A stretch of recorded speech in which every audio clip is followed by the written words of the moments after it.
put some fluid in there, checking if the valves are bent or if these are worn seats. There's a wee bit coming out of the exhaust ones, but it's alright. Seems pretty good so far, so yeah.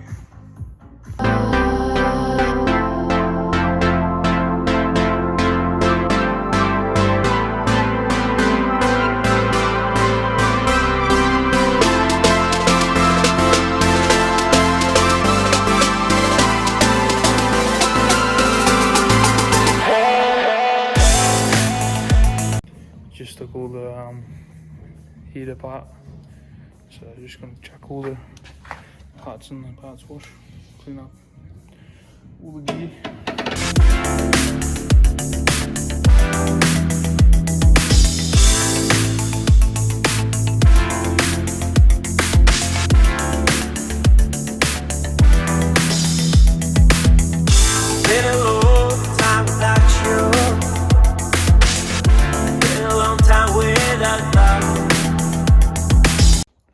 So I just got the head back from the shop. Wasn't able to get the springs and retainers out because I didn't have the tool. So I gotta go buy one. But got the cams out, got the rocker arms out.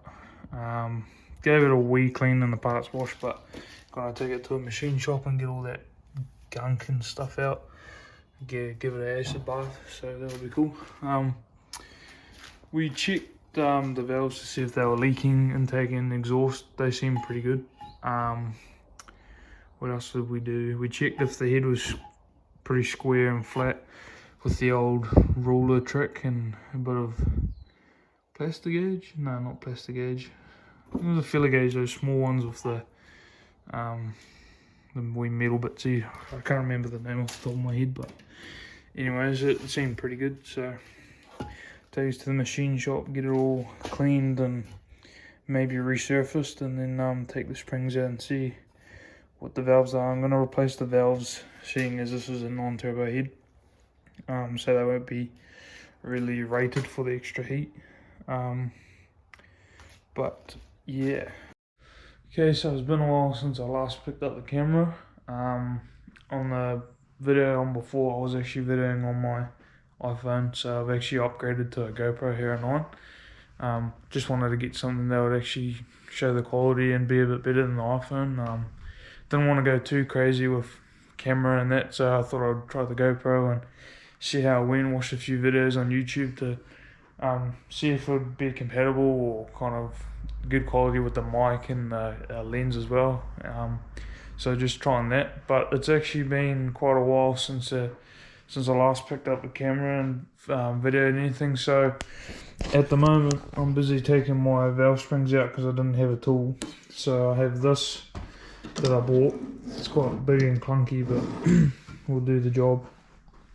So taking the first one out there so you can see the valve. So they're just stock springs, as you can see, with double.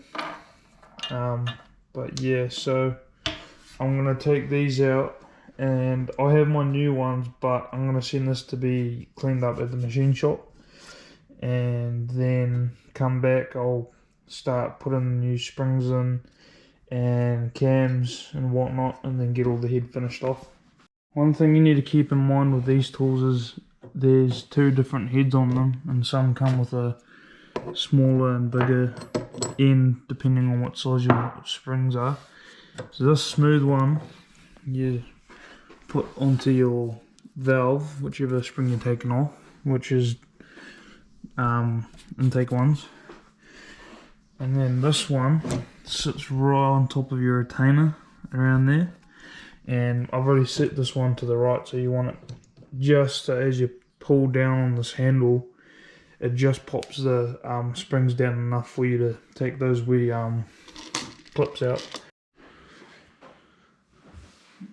One thing I forgot to mention, safety glasses. Don't want these buggers hitting you in the eyes.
So once you've done the hard task of that, I'm not gonna lie, I'm not very happy with that tool. Just a lot harder than it needs to be. I've seen one that spans across here and you just lever off it. That's probably definitely a better one. But once you got all your clips in there, you can start taking these washers off that sit just around your valve seats. So just again, get your magnet, and pops them off quite easily. And then again, you don't want to lose these, so put them in a safe place so that you're not going to lose them. And yeah, and then after that's done, that's pretty much all I have really else to do on this. So in case any of you wondering, no, this is not an ideal place to do your work on your car stuff, especially when you want to keep the surface scratch free and damage free as much as possible. But this doesn't really have any purpose. It's kind of here, it looks like a dinner table, but I made it at school. It's not really close to my heart or anything like that. Only reason I'm not doing it at the shop is because Dad's away for the weekend, so just wanted to get some content out, so just did it on the table. But you want to make sure you keep this, put some cardboard down or something like that. I'm not too worried because this will get kind of a wee skim or a wee polish just to make sure everything seals nice. But yeah, by no means is this going to be a cheap build. I plan on doing everything properly. The reason I'm going so drastic with my car is I want to make sure everything holds the power that I'm throwing at it and constant abuse that you kind of get when you're doing drifting.